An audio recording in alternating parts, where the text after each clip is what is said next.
मुख्यमंत्री और प्रधानमंत्री बनने के लिए होड़ लगी हुई है। आखिर बात क्या है कि इन पदों के लिए ज़्यादा होड़ मची रहती है, जबकि सब जानते हैं कि प्रधानमंत्री और मुख्यमंत्री के कार्य जो है वे भारी कार्य हैं, ज़्यादा जटिल कार्य हैं, ज़्यादा कॉन्शस अलर्ट रहना पड़ता है। फिर भी इन दोनों पदों के लिए होड़ बहुत लगी रहती है। क्या कारण है? शायद ऐसा तो नहीं कि यहाँ का जो मालिक है, जनता मालिक, वो ठंडे ज़्यादा हैं, ज़्यादा दयालु हैं, चोरी करने पर भी माफ़ कर देते हैं, घोटाला करने पर भी माफ़ कर देते हैं, ऐश आराम करने पर भी माफ़ कर देते हैं।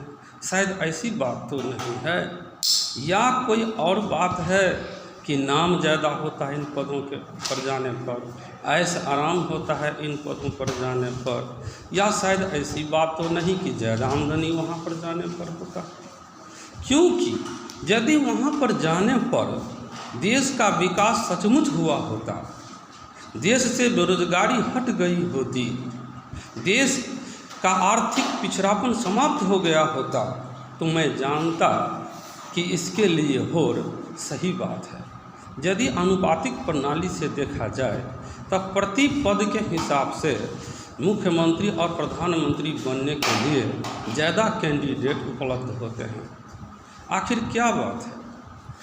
प्रधानमंत्री बनने, मुख्यमंत्री बनने का अर्थ यह होता है कि आप जनता का विकास सही तरीके से कर सकें, देश का विकास आप सही तरीके से कर सकें, मालिक से ज़्यादा जगें, मालिक से ज़्यादा सतर्क रहें और मालिक के खाने के बाद खाएं, और मालिक की सुविधाओं का ध्यान हर समय रखें।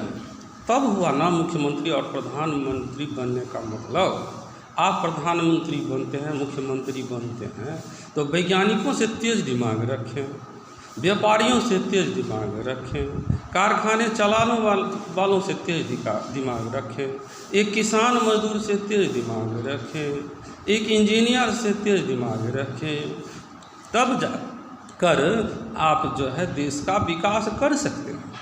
जितने भी सफल राजा हुए हैं, चाहे राजा विक्रमादित्य हो, राजा अकबर हो, चंद्रगुप्त मौर्य हो, उन सबों का दिमाग अपने राज्य में उपस्थित सारे तेज मंत्रियों से तेज था। करते थे काम मंत्रीगण, तेज मंत्री रखा करते थे, परंतु जब मंत्रियों से जो कार्य घुस जाता था, नहीं हो पाता था, उन कार्यों को ये राजा लोग स्वयं कर लेते थे, स्वयं निपटा लेते थे अच्छी तरीके से। तो कहने का मतलब है कि यदि आप कोई कार्य यह समझते हैं कि प्रधानमंत्री बन जाएंगे, मुख्यमंत्री बन जाएंगे, IAS IPS सब है उससे करवा लेंगे, हम साइन करेंगे, हो सकता है कि IAS और IPS उस कार्य में विफल हो गए हों, या सही निर्णय न ले सके हों, या सही योजना नहीं बना सके हो, तो आपसे होगा। आपका दिमाग तेज यदि रहेगा तब तो आप पकड़ सकते हैं। बताइए, अब यहाँ पर बात है कि जब मालिक जब जाते हैं ऑफिस में नौकर के पास कार्य करवाने के लिए, तो नौकर मालिक को डांट पड़ता है।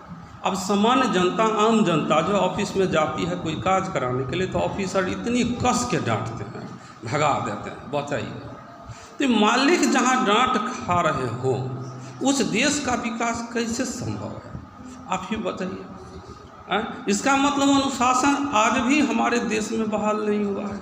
लोकतंत्र हुआ इतना दिन हो गया, 1950 में हमारा देश गणतंत्र हुआ, और उस समय से आज 2022 ईस्वी तक में हमारे देश में मालिक स्वतंत्र नहीं हुआ, जनता स्वतंत्र नहीं हुआ। जनता स्वतंत्रता से अपना कार्य जो है ऑफिसों में जाकर नहीं करा सकती है। हम तो समझते हैं कि ऑफिसरों को जनता के दरवाजे जाकर कार्य करना चाहिए और जनता को प्रणाम करना चाहिए, उल्टे जनता से प्रणाम करवाते हैं। कहिए कितनी बुरी बात है। अब यहाँ पर प्रधानमंत्री, राष्ट्रपति, मुख्यमंत्री बनने की जो होड़ इतनी तेज गति से लग जाती है, इसका कारण क्या है? ऐश आराम। अब भाई साइन करने के लिए आप 20 घंटा जगह, इससे क्या हो जाएगा बताइए। आपके पास में अनुभव होना चाहिए कि एक वैज्ञानिक कैसे कार्य करता है, इंजीनियर कैसे कार्य करता है, फैक्ट्री में इंजीनियर कैसे कार्य करता है, किसान मजदूर कैसे कार्य करते हैं, सबका अनुभव आपके पास होना चाहिए। हर क्षेत्र में विकास करने के लिए आपके पास में दिमाग होना चाहिए, उतना तकनीक होना चाहिए ताकि आप किसी भी क्षेत्र में हो रही गलती को पकड़ सकें, तब जाके प्रधानमंत्री, राष्ट्रपति, मुख्यमंत्री बने। लेकिन यहाँ पर तो ऐसा नाम कमाने की होड़ लगी हुई है कि हम चले जाएंगे तो हमारा नाम अमर हो जाएगा, हम प्रधानमंत्री बन जाएंगे, राष्ट्रपति बन जाएंगे तो हमारा नाम अमर हो जाएगा। यह जो होड़ लगी हुई है, देश का कैसे विकास होगा आप ही बताइए। इतने दिन आज़ादी के हो गए हैं, हमारे यहाँ कारखाने कितने लगे।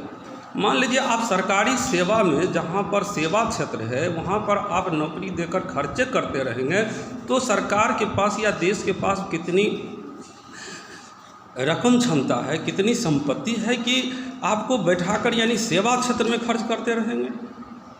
हमारे कहने का मतलब, यदि आप कच्चे माल दूर भेजते हैं, बाहर भेजते हैं, तो उन कच्चे मालों से आप यहाँ फैक्ट्री लगाकर तैयार माल बना सकते हैं और बेच सकते हैं, आमदनी ज़्यादा होगी।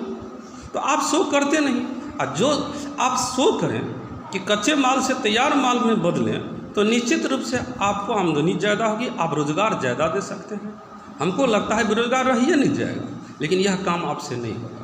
आज भी ईमानदारी हर ऑफिस में पूर्ण रूप से नहीं आई है। आप सबसे पहले ईमानदार तो बनाएं, आप शिक्षा व्यवस्था पर ध्यान दें, शिक्षा जगत को उन्नत बनाएं। आप यदि कहते हैं कोई कि भारत विश्व गुरु बन रहा है, कैसे बन रहा है विश्व गुरु? क्या भारत में सारी दुनिया से विद्यार्थी पढ़ने आ रहे हैं क्या? आपके यहाँ से यूक्रेन जैसे देश में विद्यार्थी पढ़ने जाते हैं, बताइए चीन में पढ़ने जाते हैं, आपके देश से ऑस्ट्रेलिया में पढ़ने जाते हैं, अमेरिका में पढ़ने जाते हैं, इंग्लैंड में पढ़ने जाते हैं। आप विश्व गुरु कैसे बन रहे हैं? समस्या है।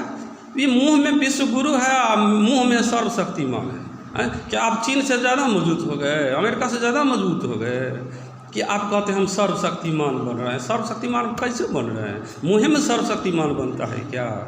हमारे कहने का मतलब यह है कि जनता का काम हो, मालिक को ठगा न जाए, मालिक की सेवा हो, ईमानदारी से सेवा हो और ईमानदारी से इन पदों पर कार्य हो। तब देखिए भीड़ या होड़ नहीं लगेगी। तब जो दिमागिस्ट होंगे, काम करने में सक्षम होंगे, वही जाएंगे। मैं जनता मालिक से अपील करूंगा कि आप अपने प्रतिनिधियों पर नज़र रखें ताकि वे प्रतिनिधि सही से काम कर सकें। जय श्री राम।